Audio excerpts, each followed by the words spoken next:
kindly ask you all to give a real hearty applause both for our president and for the family who have offered him to us.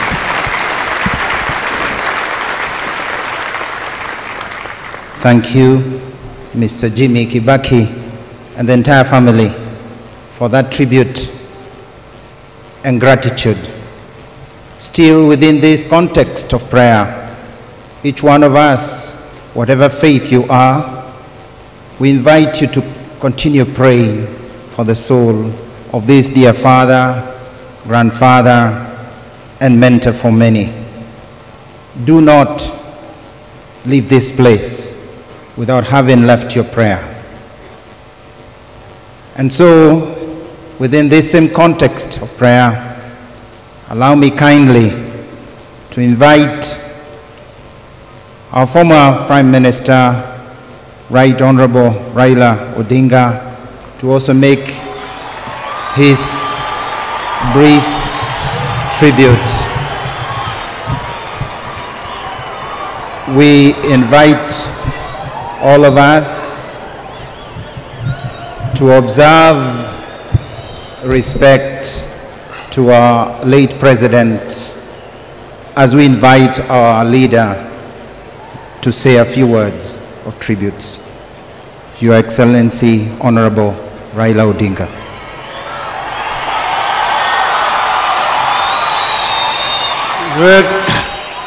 Your Excellency, President Uhuru Muigai Kenyatta, Mama Margaret Kenyatta,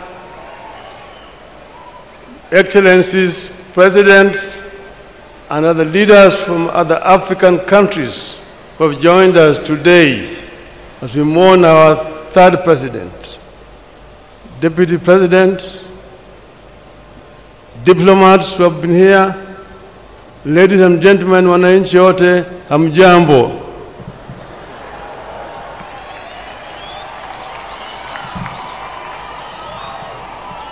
Excellency, I know that many of us will share my plight today.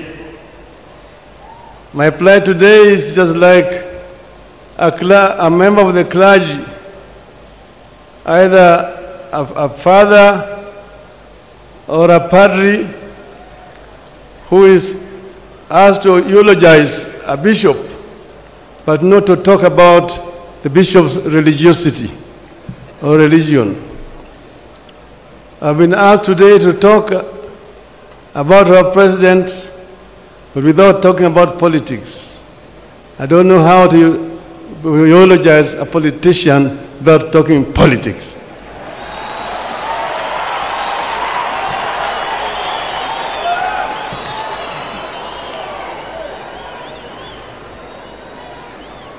The family of Kibaki, led by Jimmy, we are all with you as the nation of Kenya at this very, very sad moment when we say farewell to a great Kenyan patriot, Emilio Mwai Kibaki.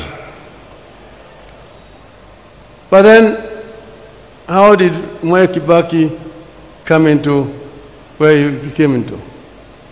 You know, Mwai Kibaki as a youth, Mwai Kibaki as a student, Mwai Kibaki as an intellectual, Mwai Kibaki as a politician.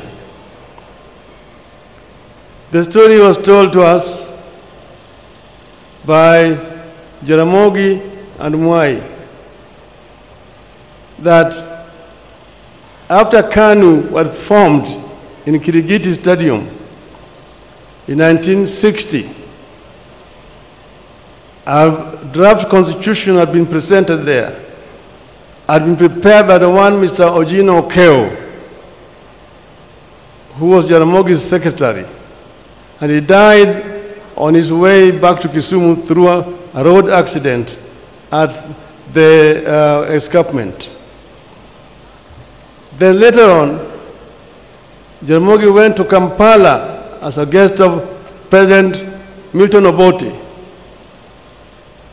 I found Obote was campaigning with a very beautiful manifesto asked him, who prepared this manifesto for you?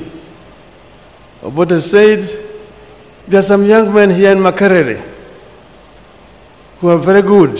Their leader is Secular Kenyan. Then Jaramogi said, I want to see him. He brought Mwai Kibaki. When he brought Mwai Kibaki, Jaramogi told him, I want you to do the same manifesto like this for KANU. And he prepared with his team that beautiful manifesto.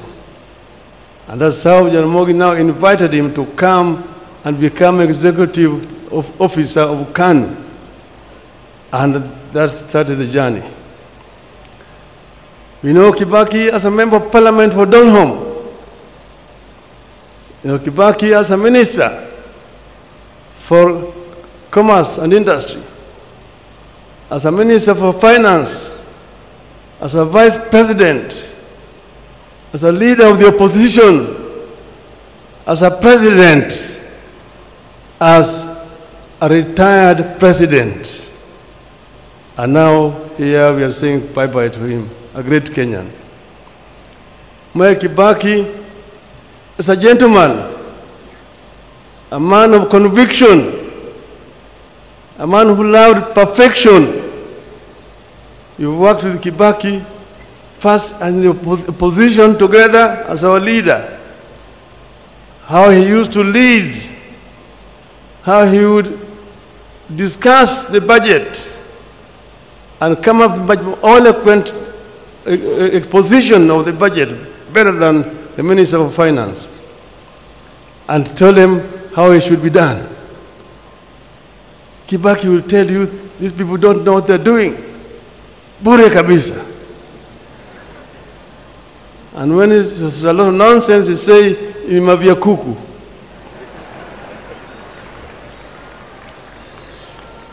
But he was a gentleman by excellence. In the cabinet, we worked together. He would allow a lot of debate in the cabinet. And he also gave the ministers a lot of authority and power to run their ministries. So long as you do not get yourself involved in graft. The biggest enemy of corruption, Mwai Kibaki. And nobody is indispensable when it came to issues of corruption. So we have learned a lot from Mwai Kibaki. We came with almost a bankrupt economy and transformed it.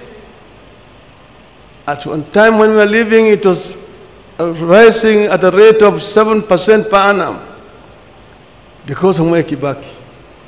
Of course, we have had also our differences. When at one time, Kibaki got involved in an accident.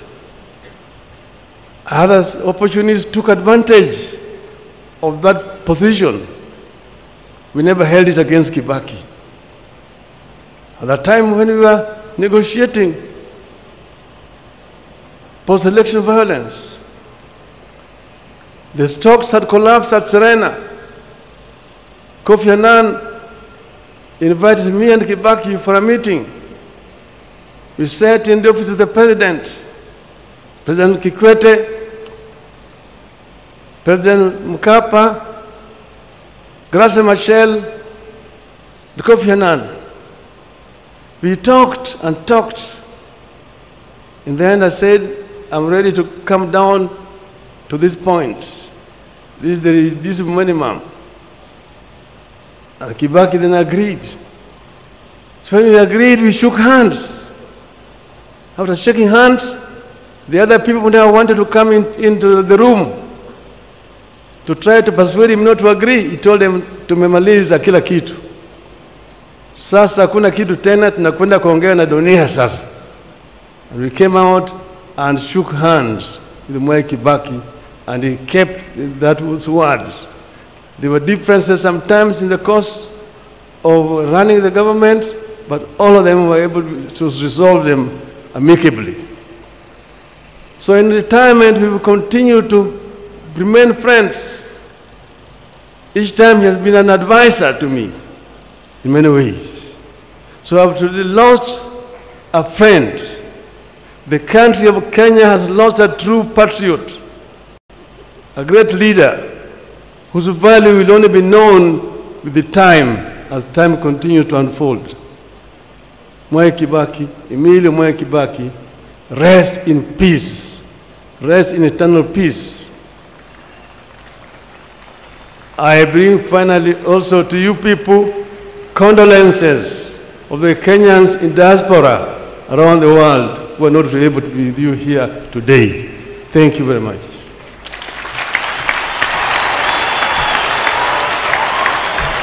Thank you, Right Honorable Raila Ondinga, for a